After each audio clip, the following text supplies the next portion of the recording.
Game 14, up to 1,700. Should be facing at least that competition at this point, 1734. This time we're going to go with D4. And you know what? Standard Queen's Gambit type stuff. And our opponent falls for a common mistake and is already much worse. And this is how you play against this stuff.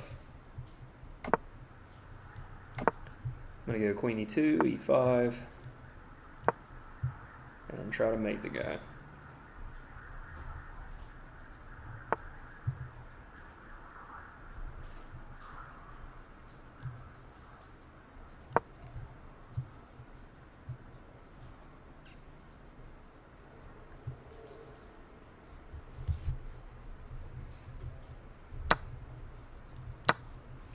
It's not going to help. He should have played C takes D4.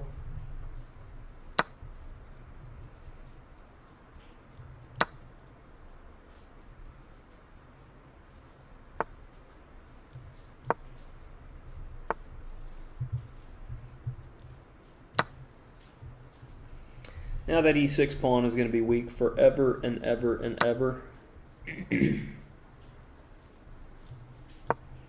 Pressure all day long. Bishop G5 is coming.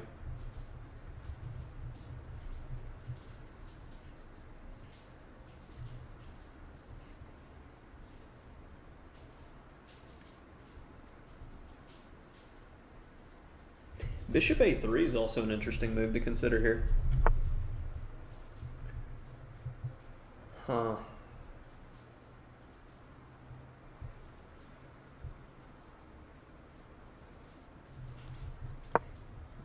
Yeah. Threatening bishop takes H7.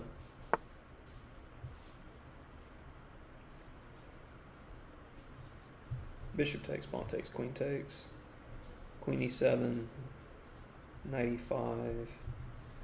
It's not enough, so we'll just chill.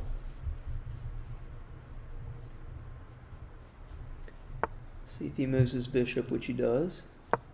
That helps. Now everyone's involved in the attack. Should be good enough.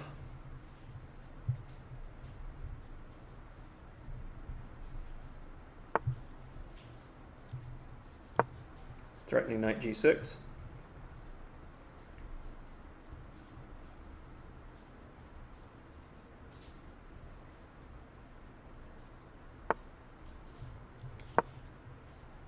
Drop skis.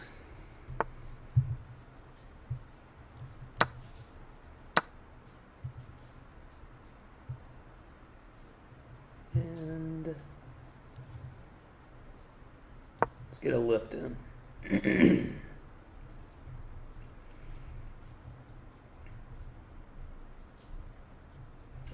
Bishops work wonderfully holding every single one of these squares, stopping counterplay.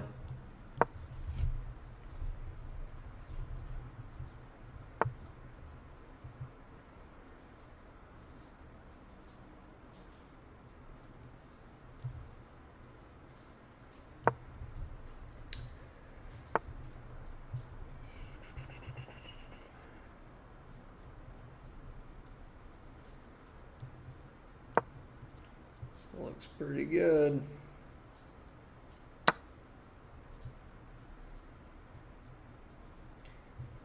Bishop B5. Rook moves. See if this works.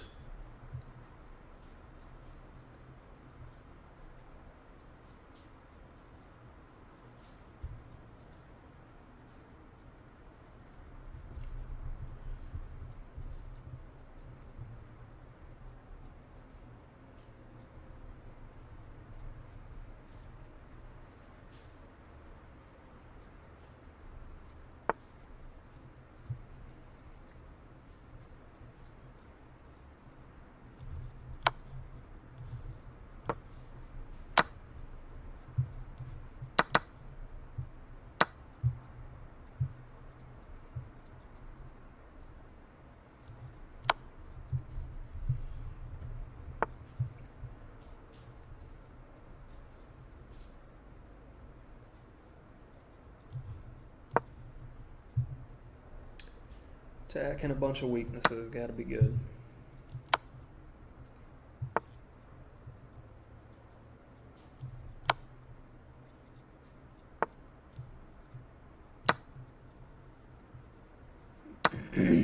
Gotcha.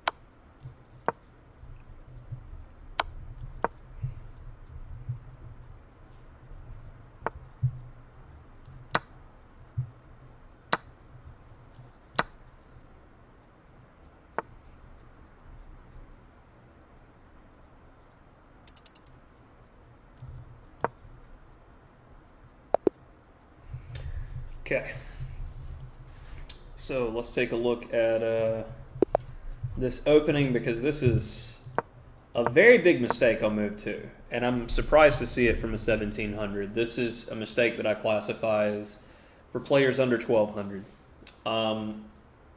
You need to maintain the pawn in the center, and this is why. So once I take, there's only 2 captures. Knight takes, which we saw in the game, or queen takes, in which case after knight c3, I get the whole center. And you have to know in these positions to play c5. And I had a tournament game where my opponent went knight c6.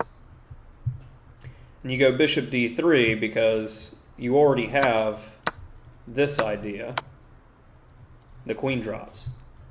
And this setup that I chose, where you get the bishop on d3 and the 2 knights here, this is devastating. Because you're going to play queen e2, castles, e5, queen e4, and just try to mate the guy. And if he gets mated, great. If he doesn't, he's going to have to make a huge concession like we saw in the game. And he had a weakness for the rest of the game, had to give up the bishop pair, and was worse. So once we got right here, he played c5, and I'm like, okay, I'll play e5 anyway. He should probably go with cd4. And my first inclination was to ignore stuff and go queen e4, but he has f5. So I'm probably... Yeah, actually, I got to go with queen e4 because he'll have knight c5.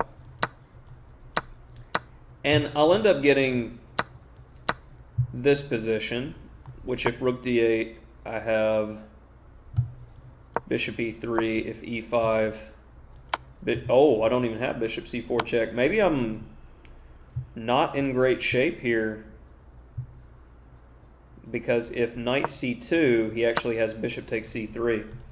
So maybe I was speculating with e5. I missed the strength that he had in the position.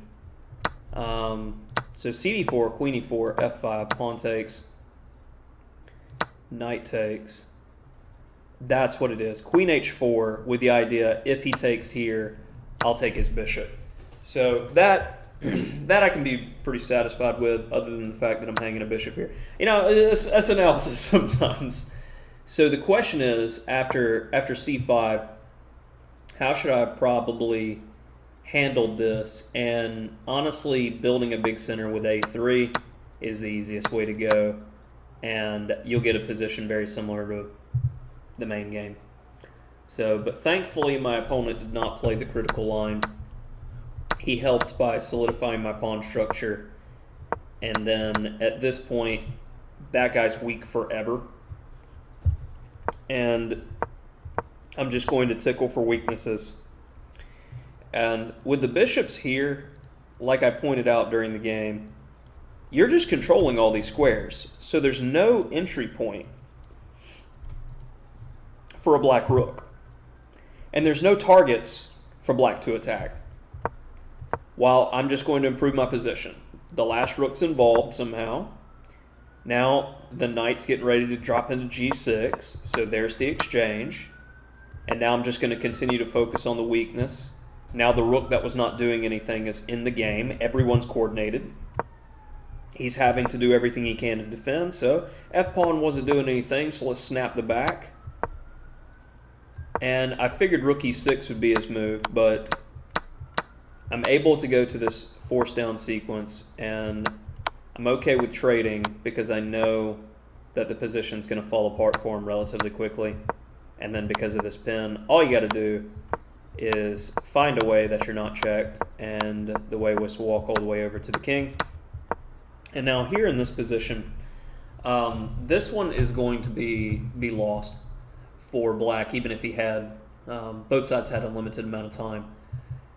The only one that is going to be a draw, so say if these two pawns traded for these two, his rook sits on f6 and his king just dances around the pawn as the queen checks.